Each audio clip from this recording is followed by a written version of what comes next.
நம் எண்ணங்கள் யாவும் பிறருக்கு எந்த வகையிலும் துன்பம் தரக்கூடியதாக இருக்கக்கூடாது. பிறருக்கு நன்மையும் ஆறுதலையும் தரக்கூடியதாக இருக்க வேண்டும். வலுக்கட்டாயமாக நாம் யாரையும் பிடித்து வைக்க முடியாது. விலகுபவரை விட்டுவிடுங்கள். நமக்கான உறவுகள் நம்மை தேடி வரும். விதைத்து சென்ற யாவும் ஒரு நாள் அறுவடைக்கு வந்தே தீரும். அது விதையானாலும் சரி, வினையானாலும் சரி.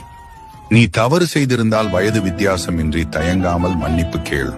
நீ தவறு செய்யவில்லை என்றால் வயது வித்தியாசம் பாராமல் எதிர்த்து நில். இரண்டு இடத்திலும் நீ அமைதி காத்தால் உன்னையே குற்றவாளியாக முடிவு செய்து விடுவார்கள்.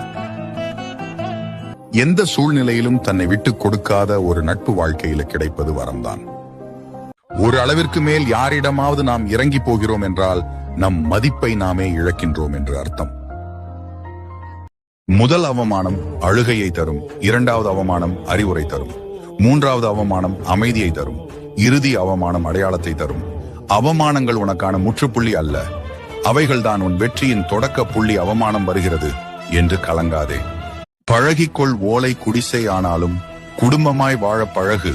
என்னதான் சம்பாதித்தாலும் குடும்பத்தோடு வாழ பழகு. ஏனெனில் உன் குடும்பத்தை தவிர இந்த உலகில் எதையும் நீ பெரிதாய் சம்பாதித்து விடப் போவதில்லை.